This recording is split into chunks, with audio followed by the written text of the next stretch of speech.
After years of being called everything but the real champ, there can be no denying Devin Haney anymore.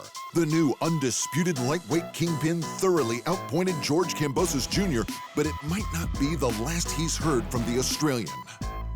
In what many thought was going to be an even match, the American showed that it was anything but. With a masterful use of his defensive jab, Haney stifled Kambosos' best weapons all night while peppering the hometown hero with shots of his own.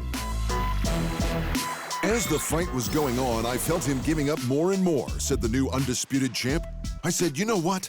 I'm going to pitch a shutout. And the judges almost agreed. It was the Australian's first defense of the WBA, IBF, and WBO belts. And instead of fighting a rematch with Teofimo Lopez, who he took the belts off in a massive upset, he went after Haney and the final strap instead.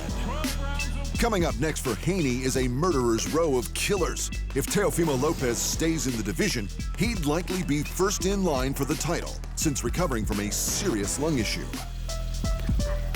Three-weight champ and two-time Olympic gold medalist Vasyl Lomachenko is back on the hunt for another belt.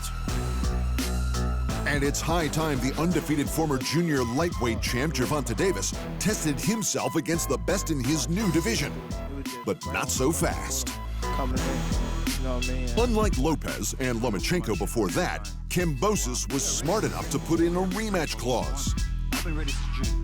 Yes, 100%. We'll do it again, stated Kambosos. Look, I gave him the shot. If I hadn't given him this shot, he wouldn't have had his moment right now. So expect to see that bout before the end of the year. To the 2019 Fight of the Year rematch between Naoya Inoue and Nonito Donaire. The Japanese monster may have made himself the pound-for-pound #1 by destroying the Filipino legend in 2 rounds to unify 3 of the bantamweight titles. And to the welterweights, the long-awaited showdown between Errol Spence Jr. and Terence Crawford to crown the undisputed champion is reportedly on the verge of being signed. The two fighters are still in negotiations, but with Crawford's contract with Top Rank complete, there's nothing standing in Bud's way except money.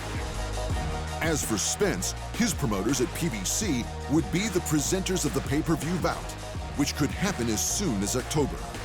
And in championship results, David Morrell and Stephen Fulton defended titles, while Kenichi Ogawa lost his after being completely flattened by Joe Cordina in yet another KO of the Year contender for Cordina. Thanks for watching, and remember, if you want more fight sports in your life, just hit the subscribe button.